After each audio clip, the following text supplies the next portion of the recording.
तारीख इंसानियत के ऐसे किरदारों से भरी पड़ी है जिन्होंने अपनी ताकत को खुदाई समझ लिया और अपने तकब्बुर के बोझ तले खुद ही मिट गए। आज हम रुख करते हैं उस सरजमीन की तरफ जिसे दुनिया मिस्र के नाम से जानती है, जहां एक ऐसा हुक्मरान उभर कर सामने आया जिसने ना सिर्फ लोगों पर हुकूमत की बल्कि अपनी खुदाई का दावा भी कर डाला, फिरौन। कुरान मजीद सूरह अल कसस में अल्लाह ताला फरमाता है, इन्ना फिरऔना आला फिल अर्द, बेशक फिरौन ने जमीन में सरकशी इख्तियार कर ली थी। यह सिर्फ एक जुमला नहीं बल्कि एक पूरी सल्तनत का मिजाज बयान करता है। फिरौन ने बनी इसराइल को गुलामी की जंजीरों में जकड़ लिया था। उन पर ऐसा जुल्म ढाया गया कि उनके नए पैदा होने वाले बेटों को कत्ल कर दिया जाता और बेटियों को जिंदा छोड़ दिया जाता। यह सिर्फ सियासी दबाव नहीं था, यह एक निजाम था, एक ऐसी दुनिया का निजाम जहां फिरौन के अलावा किसी की मर्जी की कोई अहमियत नहीं थी। लेकिन तकदीर अपना काम खामोशी से कर रही थी। इसी जुल्म के अंधेरों में एक बच्चा पैदा होता है, हजरत मूसा अलैहिस्सलाम। वो वाकया जो तारीख की सबसे अजीम किताबों में महफूज है। कुरान हमें बताता है कि जब खतरा बढ़ता गया तो अल्लाह ताला ने मूसा अलैहिस्सलाम की वालिदा के दिल में एक ऐसा हुक्म डाला जो जाहिरी तौर पर नामुमकिन लगता था। सूरह अल कसस के मुताबिक, और हमने मूसा की मां की तरफ वही की कि उसे दूध पिलाओ, फिर जब तुम्हें उस पर खौफ हो तो उसे दरिया में डाल दो, और ना डरो ना गम करो, बेशक हम उसे तुम्हारी तरफ वापस लाने वाले हैं। सोचिए, एक मां के लिए इससे बड़ा इम्तिहान क्या हो सकता है। लेकिन यहां से तकदीर अपना सबसे हैरत अंगेज मोड़ लेती है। वही बच्चा जिसे मौत से बचाने के लिए दरिया के हवाले किया गया था, सीधा पहुंचता है फिरौन के महल तक। और फिर तारीख का एक और दिलचस्प मंजर, फिरौन की बीवी हजरत आसिया रजी अल्लाह अन्हा उस बच्चे को देखकर कहती हैं, कुर्रतु ऐनिल ली वलक, ये मेरी और तुम्हारी आंखों की ठंडक है, इसे कत्ल न करो। ये अल्फाज सिर्फ रहमत नहीं थे, ये फिरौन के तकब्बुर के लिए एक खामोश चैलेंज थे। और फिर बहुत साल गुजरे, वक्त ने अपनी रफ्तार से सब कुछ बदल दिया। हजरत मूसा अलैहिस्सलाम जवान हुए और फिर तकदीर उन्हें मदियन की तरफ ले गई। वहां जिंदगी ने उन्हें सब्र, तन्हाई और तजर्बे की आग में तराशा, और फिर अल्लाह की रहमत का फैसला हुआ।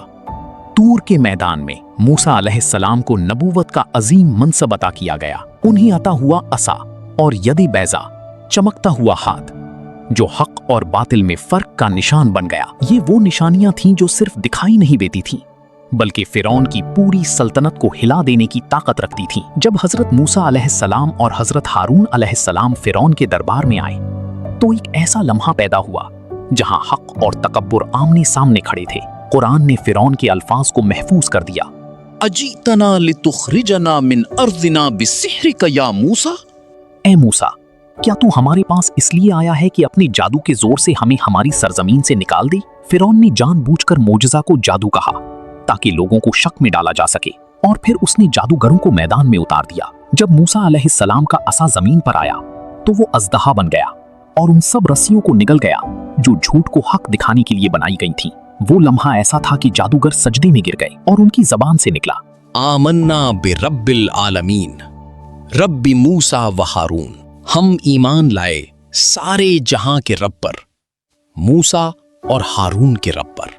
और फिर अल्लाह ताला ने हजरत मूसा और हारून अलैहिस्सलाम को हुक्म दिया, फ़क़ूला लहू क़ौलन लय्यिनन, फिरौन से नरमी से बात करना। ये दावत का उसूल है कि हक हमेशा हिकमत और नरमी से पेश किया जाता है, चाहे सामने वाला फिरौन ही क्यों ना हो। लेकिन फिरौन ने अपनी आंखों के सामने हक देखा और फिर भी झुकने से इनकार किया। जादूगरों के सजदे ने उसका तकब्बुर तोड़ा नहीं बल्कि उसे और सख्त बना दिया। उस वक्त फिरौन ने वो जुमला कहा जो तारीख में हमेशा के लिए उसकी बदबख्ती की दलील बन गया, अना रब्बुकुमुल आला।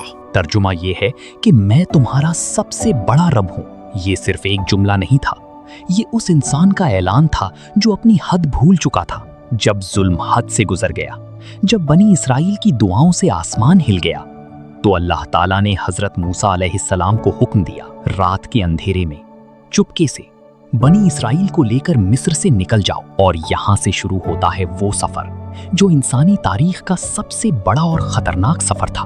कुरान मजीद में अल्लाह ताला फरमाता है कि मूसा अलैहिस्सलाम को वही की, अन असरी बिइबादी इन्नकुम मुत्तबऊन।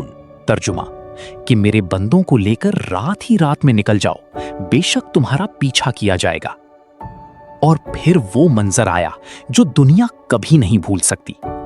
एक तरफ बनी इसराइल का काफिला, मर्द, औरतें, बच्चे, बुजुर्ग लाखों की तादाद में अपने रब और अपने नबी के साथ, और दूसरी तरफ फिरौन अपने पूरे लश्कर के साथ।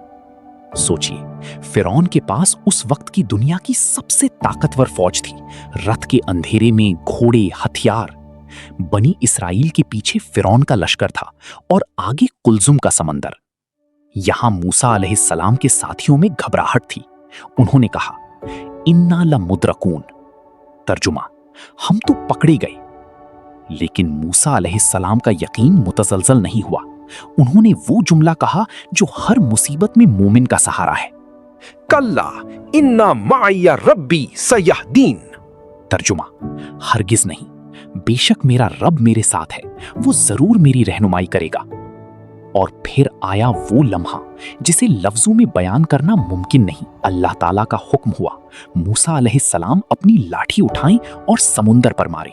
कुरान की वो आयत जो रोंगटे खड़े कर देती है, फल वहा इलल बहर असाका कल अहमी अन इक़रिब बि असाकल बहर फन फलका। तर्जुमा, फिर हमने मूसा की तरफ वही भेजी कि अपनी लाठी समंदर पर मारो।